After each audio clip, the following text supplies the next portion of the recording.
Hi ನಾನು Sudeep from tech in Kannada. ಗಮನಿಸ್ತಾ ಇದ್ರೆ ಇವತ್ತು ನನ್ನ ಮುಂದೆ ಮೋಟೋರೋಲಾದವರು ಇವತ್ತು ಲಾಂಚ್ ಮಾಡ್ತಿರುವಂಥ ಮೋಟೋ G72 ಸ್ಮಾರ್ಟ್ಫೋನ್ ಇರುವಂಥದ್ದು.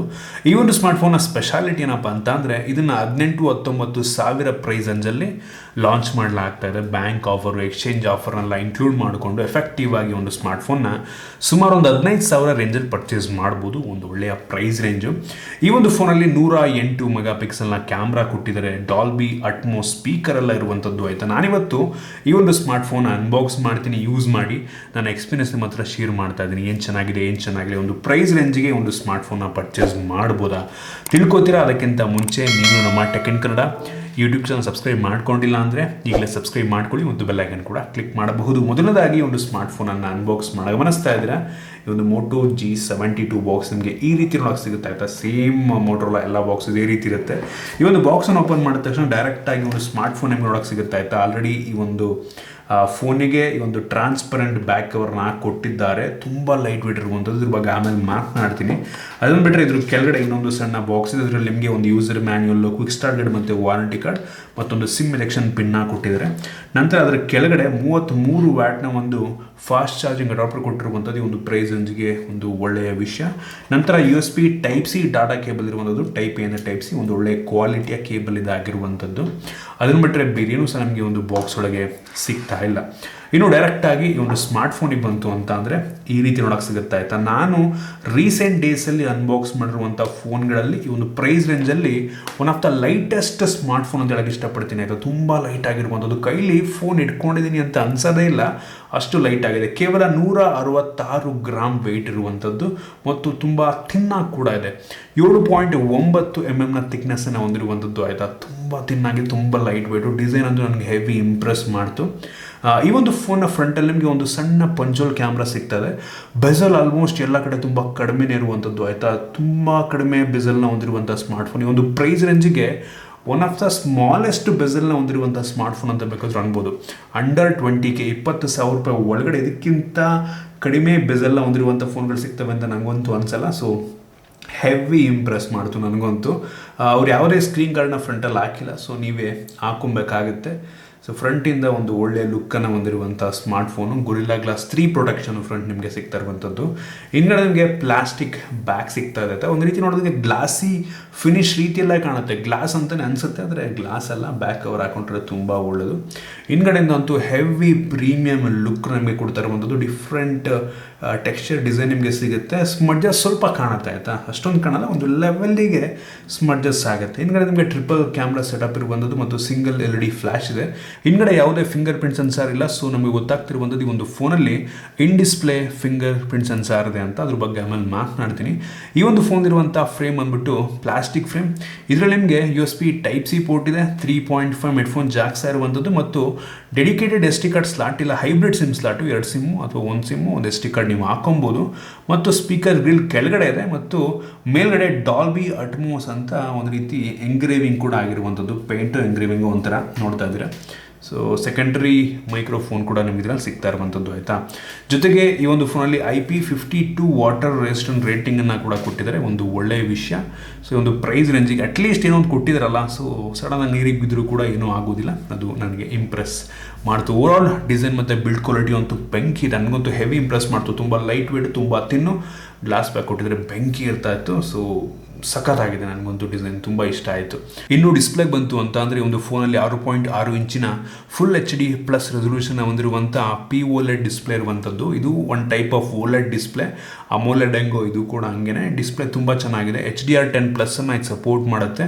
ಜೊತೆಗೆ 10 ಬಿಟ್ ಕಲರ್ನ ಕೂಡ ಸಪೋರ್ಟ್ ಮಾಡ್ತಾ ಇರುವಂಥದ್ದು. 1 ಬಿಲಿಯನ್ ಕಲರ್ನ ಇದು ಸಪೋರ್ಟ್ ಮಾಡುತ್ತೆ. ಸೂಪರ್ ಆಗಿದೆ ಡಿಸ್ಪ್ಲೇ ಮಾತ್ರ. ಜೊತೆಗೆ 120 ಹರ್ಟ್ಸ್ನ ರಿಫ್ರೆಶ್ ರೇಟನ್ನು ಕೂಡ ಹೊಂದಿರುವಂಥದ್ದು. ಸೂಪರ್ ಸ್ಮೂತ್ ಆಗಿದೆ. ಯೂಸ್ ಮಾಡಬೇಕಾದ್ರೆ ಹೆಂಗಿರುತ್ತೆ ಅಂದರೆ ಎಕ್ಸ್ಪೀರಿಯೆನ್ಸು ಸಕ್ಕ ಸ್ಮೂತ್ ಆಗಿದೆ. ಒನ್ ಆಫ್ ದ ಬೆಸ್ಟ್ ನನ್ನ ಎಕ್ಸ್ಪೀರಿಯೆನ್ಸನ್ನು ಕೊಟ್ಟಂಥ ಡಿಸ್ಪ್ಲೇ ಅಂತ ಬೇಕಾದ್ರೂ ಅನ್ಬೋದು. ಆ ಒಂದು ಫೀಲ್ ಇದೆ ಅಲ್ವಾ, ಹೆವಿ ಸ್ಮೂತ್ ಅನಿಸುತ್ತೆ. ಜೊತೆಗೆ 576 ಹರ್ಟ್ಸ್ನ ಟಚ್ ಸ್ಯಾಂಪಲಿಂಗ್ ರೇಟ್ ಕೂಡ ಇರುವಂಥದ್ದು. ಸೊ ಅದಿನ್ನೊಂದು ಸ್ವಲ್ಪ ನಿಮಗೆ ಗೇಮ್ ಮಾಡಬೇಕಾದ್ರೆ ಇನ್ನೂ ಸ್ಮೂತ್ ಫೀಲ್ ಕೊಡುತ್ತೆ. ರೆಸ್ಪಾನ್ಸ್ ತುಂಬ ಫಾಸ್ಟ್ ಆಗಿರುತ್ತೆ ಟಚ್ಚಿಂದು. ಓವರಾಲ್ ಅಂತೂ ಡಿಸ್ಪ್ಲೇ ಬೆಂಕಿ ಇದೆ. ನನಗಂತೂ ಹೆವಿ ಇಂಪ್ರೆಸ್ ಮಾಡ್ತು. 10 ಬಿಟ್ ಕಲರ್ಸ್ ಅಲ್ವಾ, ಸೊ ಕಲರ್ಸ್ ಎಲ್ಲ ತುಂಬ ವಿವಿಡಾಗಿ ಕಾಣುತ್ತೆ. One of the best display ಈ ಒಂದು ಪ್ರೈಸ್ ರೇಂಜಿಗೆ. ನೀವು ಯಾವುದಾದ್ರೂ ಒಂದು ಈ ಬೆಲೆಗೆ 20,000 ರೂಪಾಯಿ ಒಳಗಡೆ ನೀವು ಒಂದು ಬೆಸ್ಟ್ ಡಿಸ್ಪ್ಲೇ ಫೋನ್ ತೊಗೊಬೇಕು ಅಂದರೆ ಇದು ಒಂದು ಒಳ್ಳೆ ಆಪ್ಷನ್ ಆಗಬಹುದು ನನಗೆ ಅನಿಸ್ದಂಗೆ. ಇನ್ನು ವೇರಿಯಂಟ್ಗಳ ಬಗ್ಗೆ ಮಾತನಾಡಬೇಕಂತ ಅಂದರೆ ಸದ್ಯಕ್ಕೆ ಒಂದು ಫೋನ್ ಒಂದೇ ಒಂದು ವೇರಿಯಂಟಲ್ಲಿ ಲಾಂಚ್ ಆಗ್ತದೆ. 6GB ರ್ಯಾಮ್ ಮತ್ತು 128GB ಸ್ಟೋರೇಜು. ಇದರಲ್ಲಿರುವಂಥ ರ್ಯಾಮ್ ಬಂದ್ಬಿಟ್ಟು LPDDR4X ರ್ಯಾಮ್. ಈ ಬೆಲೆಗೆ ಓಕೆ ಅಂತೀನಿ. DR5 ಕೊಟ್ಟಿದ್ರೆ ಚೆನ್ನಾಗಿರ್ತಾ ಇತ್ತು. 4X ಕೂಡ ಓಕೆ ಅಂತೀನಿ. ಇನ್ನು ಸ್ಟೋರೇಜ್ ಬಂದ್ಬಿಟ್ಟು UMCP ಸ್ಟೋರೇಜ್ ಆಯಿತಾ. ಇದು ಅವ್ರು ಹೇಳೋ ಪ್ರಕಾರ ಒಂದು ರೀತಿ UFS 2.2ಗೆ ಈಕ್ವಲೆಂಟ್ ಆಗುವಂಥ ಸ್ಟೋರೇಜು. ನಾನು ಚೆಕ್ ಮಾಡಿದಂಗೆ ತುಂಬ ಫಾಸ್ಟಾಗಿ ರೀಡು ರೇಟ್ ಎಲ್ಲ ತುಂಬ ಚೆನ್ನಾಗಿದೆ. UFS 2.2ಗೆ ಆಲ್ಮೋಸ್ಟ್ ಈಕ್ವಲೆಂಟ್ ಆಗುವಂಥ ಸ್ಟೋರೇಜ್ ಆಗಿರುವಂಥದ್ದು. ಮತ್ತು ಈ ಬೆಲೆಗೆ ನೀವು ಒಂದ್ಸಲ ನೋಡೋದಕ್ಕೆ ಹೋದರೆ ಕೆಲವೊಂದು ಸ್ಮಾರ್ಟ್ಫೋನ್ ಎಲ್ಲ ಅಲ್ಲ, ಕೆಲವೊಂದು ಸ್ಮಾರ್ಟ್ಫೋನ್ಗಳಲ್ಲಿ UFS 3.1 ಇರುವಂಥ ಸ್ಟೋರೇಜ್ ಕೂಡ ಸಿಗುತ್ತೆ ಮತ್ತು DR5 ಇರುವಂಥದ್ದು ಕೂಡ ಕೆಲವೊಂದು ಫೋನ್ಗಳಲ್ಲಿ ನಿಮಗೆ ಸಿಗುತ್ತೆ. ಮೋಸ್ಟ್ಲಿ 1,000 ಬಡ್ಜೆಟ್ ಎಲ್ಲ ಜಾಸ್ತಿ ಮಾಡಿಕೊಂಡ್ರೆ ಇವರು ಕೊಟ್ಟಿದ್ರೆ ನಂಗೆ ಅನ್ನಿಸ್ತಂಗೆ ಚೆನ್ನಾಗಿರ್ತಿತ್ತು. ಸೊ ಇದು ಕೂಡ ಓಕೆ ಅಂತೀನಿ. ಇನ್ನು ಪ್ರೊಸೆಸರ್ ಬಗ್ಗೆ ಮಾತನಾಡಬೇಕಂತಂದರೆ ಒಂದು ಲೆವೆಲಿಗೆ ಪವರ್ಫುಲ್ ಆಗಿರುವಂಥ 4G ಪ್ರೊಸೆಸರ್ನ ಹಾಕಿದರೆ. ಮೀಡಿಯಾಟೆಕ್ಕಿಂದು Helio G99 ಪ್ರೊಸೆಸರ್ ಆಯಿತಾ. ಒಂದು ಲೆವೆಲ್ಗೆ ಪವರ್ಫುಲ್ ಆಗಿರುವಂಥ ಪ್ರೊಸೆಸರ್. ಸುಮಾರು 3,75,80,000 ತನಕ ಅಂತೂ ಬೆಂಚ್ ಮಾರ್ಕ್ ರೇಟಿಂಗನ್ನು ಕೊಡಬಲ್ಲಂಥ ಸಾಮರ್ಥ್ಯ ಈ ಒಂದು ಪ್ರೊಸೆಸರ್ಗಿರುವಂಥದ್ದು. ಈ ಒಂದು ಬೆಲೆಗೆ ಒಂದು ಪವರ್ಫುಲ್ ಆಗಿರುವಂಥ ಪ್ರೊಸೆಸರ್, ಒಂದು ಒಳ್ಳೆಯ ಪ್ರೊಸೆಸರನ್ನೇ. ಈ ಒಂದು ಬೆಲೆಗೆ ನಿಮಗೆ 5G ಪ್ರೊಸೆಸರ್ ಕೂಡ ಸಿಗುತ್ತೆ. ಪರ್ಫಾರ್ಮೆನ್ಸ್ ನಿಮಗೆ ಈ ಬೆಲೆಗೆ ಆಲ್ಮೋಸ್ಟ್ ಮೆಜಾರಿಟಿ ಆಫ್ ದ ಫೋನ್ಗಳು ಸಿಮಿಲರ್ ಪರ್ಫಾರ್ಮೆನ್ಸನ್ನೇ ಕೊಡ್ತವೆ. ಯಾವುದೇ ಫೋನ್ ತೊಗೊಂಡ್ರು ಬೆಂಚ್ ಮಾರ್ಕೆಲ್ಲ ಆಲ್ಮೋಸ್ಟ್ ಸಿಮಿಲರ್ ಇರುತ್ತೆ. ಆಲ್ಮೋಸ್ಟ್ ನೀವು 14,000 20,000 ರೂಪಾಯಿ ಒಳಗಡೆ 90% ಸ್ಮಾರ್ಟ್ಫೋನ್ಗಳು ಸಿಮಿಲರ್ ಪರ್ಫಾರ್ಮೆನ್ಸನ್ನು ಕೊಡ್ತವೆ. ಒಂದು ಯೋಚನೆ ಮಾಡ್ಕೊಳ್ಳಿ, ನಿಮಗೆ 4G ಫೋನ್ ಬೇಕಾ 5G ಫೋನ್ ಬೇಕಾ ಅಂತ. ಪ್ರಿಫರಬಲಿ 5G ತೊಗೊಂಡ್ರೆ ನಂಗೆ ಅನ್ನಿಸ್ತಂಗೆ ಒಳ್ಳೆಯದು. ಬಟ್ ನೀವು 4G ತೊಗೊಂಡ ತಕ್ಷಣ ನೆಕ್ಸ್ಟ್ 5G ಬಂದಮೇಲೆ ನಿಮಗೆ ಯೂಸ್ ಮಾಡೋಕ್ಕಾಗಲ್ಲ ಅಂತ ಅಲ್ಲ. ಮುಂದಿನ 3-4 ವರ್ಷ ಆರಾಮಾಗಿ ನೀವು ಇದೇ ಫೋನ್ನ ಯೂಸ್ ಮಾಡ್ಬೋದು. 4G ಎಲ್ಲೂ ಹೋಗೋದಿಲ್ಲ. ಸೊ 5Gಗೆ ಅಂತ ನಾನು ತೊಗೊಂಬೇಡಿ. ನೋಡಿ, ನಿಮಗೆ ಬೇರೆ ಆಪ್ಷನ್ ಇಷ್ಟ ಆಯಿತು ಅಂತಂದರೆ ಇದನ್ನು ಕೂಡ ಒಂದು 4G ಆಗಿದ್ರೂ ಕೂಡ ನೀವು ಒಂದು ಆಪ್ಷನ್ನಾಗಿ ಇಟ್ಕೊಬೋದು ನಂಗೆ ಅನ್ನಿಸ್ತಂಗೆ. ಆಲ್ಮೋಸ್ಟ್ ಎಲ್ಲ ಅಪ್ಲಿಕೇಶನ್ಗಳು ರನ್ ಆಗುತ್ತೆ. ಡೇ ಟು ಡೇ ಟಾಸ್ಕ್ ಮಾಡೋದಕ್ಕೇನೂ ತೊಂದರೆ ಆಗೋದಿಲ್ಲ. ಗೇಮ್ಸನ್ನೆಲ್ಲ ಆಲ್ಮೋಸ್ಟ್ ಎಲ್ಲ ಒಂದು ಲೆವೆಲಿಗೆ ಹೈ ಸೆಟ್ಟಿಂಗಲ್ಲಿ ಆಡ್ಕೊಬೋದು. ಬಟ್ ಹೆವಿ ಜಾಸ್ತಿ ಎಕ್ಸ್ಪೆಕ್ಟೇಷನ್ನ ಕೂಡ ಇಟ್ಕೊಂಬಿಡಿ. ಇದು ಫ್ಲ್ಯಾಗ್ಶಿಪ್ ಪ್ರೊಸೆಸರ್ ಅಲ್ಲ. ಒಂಥರ ಮಿಡ್ ಆ್ಯಂಡ್ ಹೈಯರ್ ಮಿಡ್ ಅಂತ ಬೇಕಾದ್ರೆ ಅನ್ಬೋದು. ಬಟ್ ಈಗ ಪ್ರೊಸೆಸರ್ ಅಂತೂ ಒಂದು ಬೆಲೆಗೆ ಒಂದು ಲೆವೆಲಿಗೆ ಚೆನ್ನಾಗಿದೆ. ಒಳ್ಳೆ ಪ್ರೊಸೆಸರ್, ತುಂಬ ಸ್ಮೂತಾಗಿದೆ. ಹೆವಿ ಚೆನ್ನಾಗಿ ಆಪ್ಟಿಮೈಸ್ ಮಾಡಿದ್ದಾರೆ ಆಯಿತಾ. ತುಂಬ ಸ್ಮೂತಾಗಿದೆ. ನನಗಂತೂ ಹೆವಿ ಇಂಪ್ರೆಸ್ ಮಾಡ್ತು ಈ ಯೂಸರ್ ಎಕ್ಸ್ಪೀರಿಯನ್ಸ್. ಈ ಒಂದು ಫೋನ್ದು ಆ ಡಿಸ್ಪ್ಲೇ ಮತ್ತು ಆ ಒಂದು ಪರ್ಫಾರ್ಮೆನ್ಸ್ ಎಲ್ಲದನ್ನು ಚೆನ್ನಾಗಿ ಆಪ್ಟಿಮೈಸ್ ಮಾಡಿದ್ದಾರೆ ಅಂತ ಅನ್ನಿಸ್ತು. ತುಂಬ ಸ್ಮೂತಾಗಿದೆ ಮಾತ್ರ ಯೂಸರ್ ಇಂಟರ್ಫೇಸು.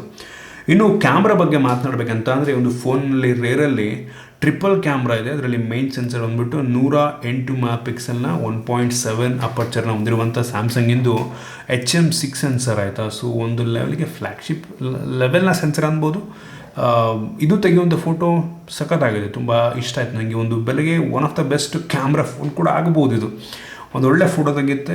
ನನಗಂತೂ ಹೆವಿ ಇಂಪ್ರೆಸ್ ಮಾಡ್ತು. ಇದರಲ್ಲಿ ಏನೋ ಆಪ್ಟಿಕಲ್ ಇಮೇಜ್ ಸ್ಟೆಬಿಲೇಷನ್ ಎಲ್ಲ ಇಲ್ಲ. ಬಟ್ ಸ್ಟಿಲ್ ಇದು ತೆಗೆಯುವಂಥ ಫೋಟೋ ಅಂತೂ ಡೇಲೈಟಲ್ಲಿ ಇಂಡೋರ್ಲೂ ಕೂಡ ತುಂಬ ಇಂಪ್ರೆಸಿವ್ ಅಂತ ಅನ್ನಿಸೋ. ಸ್ಯಾಂಪಲ್ ನೋಡಿ ನೀವೇ ಜಡ್ಜ್ ಮಾಡಬಹುದು. ಅದನ್ನು ಬಿಟ್ಟರೆ ಇನ್ನೊಂದು 8 MP ultra wide angle lens ಕೊಟ್ಟಿದ್ದಾರೆ. ತುಂಬ ವೈಡ್ ಆಗಿದೆ.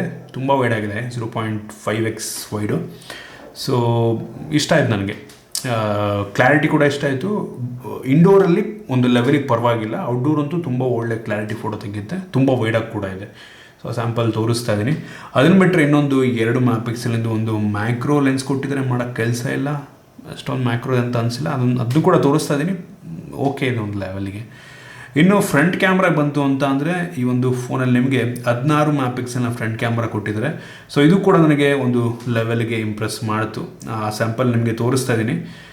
ಚೆನ್ನಾಗಿದೆ. ಒಟ್ಟಿಗೆ ಈ ಪ್ರೈಸಲ್ಲಿ ನೀವು ಆಲ್ಮೋಸ್ಟ್ ಯಾವ ಫೋನ್ ತೊಗೊಂಡ್ರು ಕೂಡ ಸಿಮಿಲರ್ ಕ್ವಾಲಿಟಿಯ ಫೋಟೋ ಸಿಗುತ್ತೆ. ನನಗೇನೋ ಇಷ್ಟ ಆಯಿತು ಫ್ರಂಟ್. ಇನ್ನು ವಿಡಿಯೋಗ್ರಫಿಗೆ ಬಂತು ಅಂತಂದರೆ ಫ್ರಂಟ್ ಮತ್ತು ಬ್ಯಾಕ್ ಎರಡು ಕೂಡ ಕೇವಲ ಫುಲ್ HD ವಿಡಿಯೋ ರೆಕಾರ್ಡ್ ಮಾಡಬಲ್ಲಂಥ ಸಾಮರ್ಥ್ಯ ಹೊಂದಿರುವಂಥದ್ದು. ಕ್ಲಾರಿಟಿ ಚೆನ್ನಾಗಿದೆ, ವಿವಿಡ್ ಆಗಿದೆ ಪ್ರತಿಯೊಂದು. ಬಟ್ 4K ಕೊಟ್ಟಿದ್ರೆ ಚೆನ್ನಾಗಿರ್ತಾ ಇತ್ತು ಅಂತ ಪರ್ಸನಲ್ ನನಗಂತೂ ಅನಿಸುತ್ತೆ. ಓವರಾಲ್ ಕ್ಯಾಮ್ರಾ ನನಗಂತೂ ಇಂಪ್ರೆಸ್ ಮಾಡ್ತೀವಿ. ಒಂದು ಬೆಲೆಗೆ ಒಂದು ಒಳ್ಳೆಯ ಕ್ಯಾಮ್ರಾ ಫೋನ್ ಕೂಡ ಇದು ಆಗಬಹುದು. ಇನ್ನು ಈ ಒಂದು ಫೋನ್ನ ಸೆಕ್ಯೂರಿಟಿ ಬಗ್ಗೆ ಮಾತನಾಡಬೇಕಂತಂದರೆ ಈ ಒಂದು ಫೋನಲ್ಲಿ ಫ್ರಂಟಲ್ಲಿ optical in display finger print sensor ಕೊಟ್ಟಿದ್ದಾರೆ. ಈ ಒಂದು ಪ್ರೈಸ್ ರೇಂಜ್ಗೆ ಹೆವಿ ಇಂಪ್ರೆಸಿವ್ ವಿಷಯ ಅಂತ ಹೇಳಕ್ಕೆ ಇಷ್ಟಪಡ್ತೀನಿ. ನೋಡಿ, ಎಫೆಕ್ಟಿವ್ ಆಗಿ ತುಂಬ ಕಡಿಮೆ ಕೊಡ್ತಾ ಇದ್ದಾರೆ. ಮಾತ್ರ ಇವರು ಎಕ್ಸ್ಚೇಂಜ್ ಆಫರ್ಗೆ ನಾವು 3,000 ಎಕ್ಸ್ಟ್ರಾ ಕೊಡ್ತಾರಂತೆ. ಸೊ ಈ ಒಂದು ಬೆಲೆಗೆ ನೋಡಿ ಒಂದು ಒಳ್ಳೆ ಆಪ್ಷನ್ ಆಗಬಹುದು. ಫೇಸ್ ಅನ್ಲಾಕ್ ಒಂದು ಲೆವೆಲಿಗೆ ನೋಡ್ತಾ ಇದ್ದೀರಾ. ಕರೆಕ್ಟಾಗಿ ಯೋಚನೆ ಮಾಡಿ ತುಂಬ ಯೋಚನೆ ಮಾಡಿ ಅನ್ಲಾಕ್ ಮಾಡ್ತಾಯಿದ್ದೆ, ಅವನು ಅಲ್ವೋ ಅಂತ. ಪರವಾಗಿಲ್ಲ, ಒಂದು ಲೆವೆಲಿಗೆ ಯೂಸ್ ಮಾಡ್ತಾ ಫಾಸ್ಟ್ ಆಗುತ್ತೆ. ಈಗ ಸ್ವಲ್ಪ ಸ್ಲೋ ಇದೆ ಅಂತ ಅನ್ನಿಸ್ತು ನನಗೆ ಸ್ಟಾರ್ಟಿಂಗು. ಇನ್ನು ಈ ಒಂದು ಫೋನಲ್ಲಿ ನಿಮಗೆ 5000 mAh ಕೆಪಾಸಿಟಿಯ ಬ್ಯಾಟ್ರಿ ಸಿಗ್ತಾ ಇರುವಂಥದ್ದು ಮತ್ತು ಬಾಕ್ಸ್ ಒಳಗೆ 33 ವ್ಯಾಟ್ನ ಫಾಸ್ಟ್ ಚಾರ್ಜಿಂಗ್ ಅಡಾಪ್ಟರ್ ಕೊಟ್ಟಿದ್ದಾರೆ. ಸೂಪರ್ ವಿಷಯ ಒಂದು ಪ್ರೈಸ್ ರೇಂಜಿಗೆ. 5000 mAh ಕೆಪಾಸಿಟಿ ಈ ಒಂದು ತುಂಬ ಲೈಟ್ ಆ್ಯಂಡ್ ಥಿನ್ ಫೋನಲ್ಲಿ ಕೊಟ್ಟಿರುವಂಥದ್ದು ಹೆವಿ ಇಂಪ್ರೆಸ್ ಮಾಡ್ತೀವಿ. ಯೂಶಲಿ ಈ ಒಂದು ಡಿಸೈನಲ್ಲಿ ಕಾಂಪ್ರಮೈಸ್ ಮಾಡಿಬಿಡ್ತಾರೆ ಎಷ್ಟೋ ಸಲ ನಿಮ್ಮ ದೊಡ್ಡ ಬ್ಯಾಟ್ರಿ ಕೊಡೋದಕ್ಕೆ, ಅಥವಾ ಬ್ಯಾಟ್ರಿ ಸಣ್ಣದು ಕೊಟ್ಬಿಟ್ಟು ತಿನ್ ಮಾಡಿರ್ತಾರೆ, ವೆಯ್ಟ್ನ ಕಡಿಮೆ ಮಾಡಿರ್ತಾರೆ. ಬಟ್ ಆ ರೀತಿ ಮಾಡಿಲ್ಲ ಇವರು. ತುಂಬ ತಿನ್ನಾಗಿ ಲೈಟ್ ವೇಟ್ ಆಗಿದ್ರು ಕೂಡ 5000 mAh ಕೆಪಾಸಿಟಿ ಬ್ಯಾಟ್ರಿ ಕೊಟ್ಟಿರುವಂಥದ್ದು ಹೆವಿ ಇಂಪ್ರೆಸ್ ಮಾಡ್ತು. ಇನ್ನು ಸ್ಪೀಕರಿಗೆ ಬಂತು ಅಂತ ಅಂದರೆ stereo speaker, bottom firing main, ಇನ್ನೊಂದು ಇಯರ್ ಪೀಸ್, ಎರಡನೇ ಸ್ಪೀಕರ್ ರೀತಿ ಕೆಲಸವನ್ನು ಮಾಡುತ್ತೆ. ಇದರಲ್ಲಿ ಡಾಲ್ಬಿ ಅಟ್ಮೋಸ್ನ ಕೂಡ ಕೊಟ್ಟಿರುವಂಥದ್ದು ಹೆವಿ ಇಂಪ್ರೆಸಿವ್ ವಿಷಯ. 20,000 ರೂಪಾಯಿ ಒಳಗಡೆ ತುಂಬ ಯೂನಿಕ್ ಫೀಚರ್ ಅಂತ ಅನ್ನಿಸ್ತು ನನಗೆ. ಸ್ಪೀಕರ್ನ ಕ್ಲಾರಿಟಿ ಚೆನ್ನಾಗಿ, ತುಂಬ ಜೋರಾಗಿ ಕೂಡ ಕೇಳುತ್ತೆ. ಸೂಪರ್ ಆಗಿದೆ ಸ್ಪೀಕರು. ಇನ್ನು OS ಗೆ ಬಂತು ಅಂತಂದರೆ ಆ್ಯಂಡ್ರಾಯ್ಡ್ 12ನ ಬೇಸ್ ರನ್ ಆಗ್ತಿರುವಂಥ OS ಆಯಿತಾ. ಇದೊಂದು ರೀತಿ ನಿಮಗೆ ಸ್ಟಾಕ್ ಆ್ಯಂಡ್ರಾಯ್ಡ್ ಎಕ್ಸ್ಪೀರಿಯನ್ಸನ್ನು ನೀಡುತ್ತೆ. ತುಂಬ ಸ್ಮೂತ್ ಆಗಿದೆ. ನಮ್ಗೆ ಯೂಸರ್ ಎಕ್ಸ್ಪೀರಿಯನ್ಸ್ ಒಂದು ಹೆವಿ ಇಷ್ಟ ಆಯಿತು.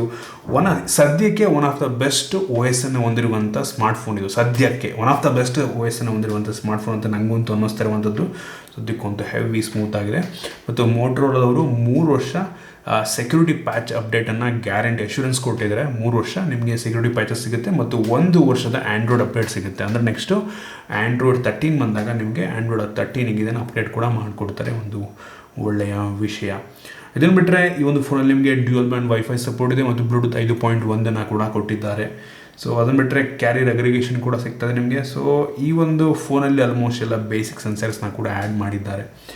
ಸೊ ಇದಿಷ್ಟು ಈ ಒಂದು ಫೋನ್ದು ಕೆಲವೊಂದು ಮೈನ್ ಫೀಚರ್ಸ್. ನೀವು ಆದರೆ ಕೇಳ್ಬೋದು ಈ ಒಂದು ಸ್ಮಾರ್ಟ್ ಫೋನ್ನ ಈ ಒಂದು ಪ್ರೈಸ್ ರೇಂಜಿಗೆ ಪರ್ಚೇಸ್ ಮಾಡ್ಬೋದಾ ಅಂತ. ನೀವೇನಾದರೂ ಈ ಒಂದು ಫೋನನ್ನು ವಿತೌಟ್ ಆಫರ್, ಅಂದರೆ ಈ ಬ್ಯಾಂಕ್ ಆಫರ್ ಅದು ಎಲ್ಲ ಬರುತ್ತಲ್ವ, ಅದನ್ನೆಲ್ಲ ಯೂಸ್ ಮಾಡಿಕೊಂಡು ಪರ್ಚೇಸ್ ಮಾಡ್ತಾಯಿದ್ರೆ ಎಕ್ಸ್ಚೇಂಜ್ ಆಫರ್ನೆಲ್ಲ ಎಫೆಕ್ಟಿವ್ ಆಗಿ ಸುಮಾರು 15-16 ಸಾವಿರ ರೇಂಜಲ್ಲಿ ಒಂದು ಫೋನ ಪರ್ಚೇಸ್ ಮಾಡ್ಬೋದು. ಆ ಒಂದು ರೇಂಜಿಗೆ, ಆ ಒಂದು ಪ್ರೈಸ್ಗೆ, ಎಫೆಕ್ಟಿವ್ ಪ್ರೈಸ್ಗೆ ಸೂಪರ್ ಆಗಿದೆ ಸ್ಮಾರ್ಟ್ಫೋನ್. 15,000 ರೂಪಾಯಿ ಕಣ್ಣು ಮುಚ್ಕೊಂಡು ಪರ್ಚೇಸ್ ಮಾಡ್ಬೋದು ಈ ಒಂದು ಫೋನ್ನ.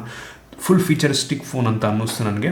ಇನ್ ಕೇಸ್ ನೀವು ಬ್ಯಾಂಕ್ ಆಫರ್ ಅದನ್ನೆಲ್ಲ ಯೂಸ್ ಮಾಡೋಕ್ಕಾಗ್ತಾಯಿಲ್ಲ, ಒಂದು 19,000 ಕೊಡಬೇಕು ಅಂದರೆ ಒಂದ್ಸಲ ಯೋಚನೆ ಮಾಡಿ ನೋಡಿ. ಬಟ್ ಸ್ಟಿಲ್ 19,000ಕ್ಕೂ ಕೂಡ ಒಂದು ಡೀಸೆಂಟ್ ಆಪ್ಷನ್ ಆಗಬಹುದು ನಂಗೆ ಅನ್ನಿಸ್ದಂಗೆ. ಒಟ್ಟಿಗೆ ನೀವು ಆಫರ್ನೆಲ್ಲ ಯೂಸ್ ಮಾಡ್ಕೊಂಡು ಪರ್ಚೇಸ್ ಮಾಡಿದ್ರೆ ಬೆಂಕಿ ಫೋನು. ವಿತೌಟ್ ಆಫರ್ ಯೂಸ್ ಮಾಡಿಕೊಂಡು 19,000 ಪರ್ಚೇಸ್ ಮಾಡಿದ್ರೆ ಒಂದು ಡೀಸೆಂಟ್ ಆಪ್ಷನ್ ಆಗಬಹುದು ನಂಗೆ ಅನ್ನಿಸ್ದಂಗೆ. ಒಳ್ಳೆ ಫೀಚರ್ ಚೆನ್ನಾಗಿದೆ. ಸೊ ಇದಿಷ್ಟು ಈ ಒಂದು ಫೋನ್ನ ಬಗ್ಗೆ ನಾನು ಆನೆಸ್ಟ್ ಒಪಿನಿಯನ್. ನಿಮಗೆ ಇದ್ರ ಬಗ್ಗೆ ಏನಿದೆ ದಯವಿಟ್ಟು ಕನ್ನಡ ಕಾಮೆಂಟ್ ತಿಳಿಸ್ಬೋದು. ಇಷ್ಟ ಆಗಿದೆ ದಯವಿಟ್ಟು ಲೈಕ್ ಮಾಡಿ, ಶೇರ್ ಮಾಡಿ. ಇದೇ ರೀತಿ ನಮ್ಮ ಬೇರೆ ವಿಡಿಯೋಗಳಿಗೆ ನಮ್ಮ ಟೆಕ್ ಕನ್ನಡ ಯೂಟ್ಯೂಬ್ ಸಬ್ಸ್ಕ್ರೈಬ್ ಮಾಡ್ಕೊಂಡಿಲ್ಲ ಅಂದರೆ ಈಗಲೇ ಸಬ್ಸ್ಕ್ರೈಬ್ ಮಾಡ್ಕೊಳ್ಳಿ ಮತ್ತು ಬೆಲ್ ಐಕನ್ ಕೂಡ ಕ್ಲಿಕ್ ಮಾಡ್ಬೋದು. ಸಿಗೋಣ ಮುಂದಿನ ವಿಡಿಯೋದಲ್ಲಿ.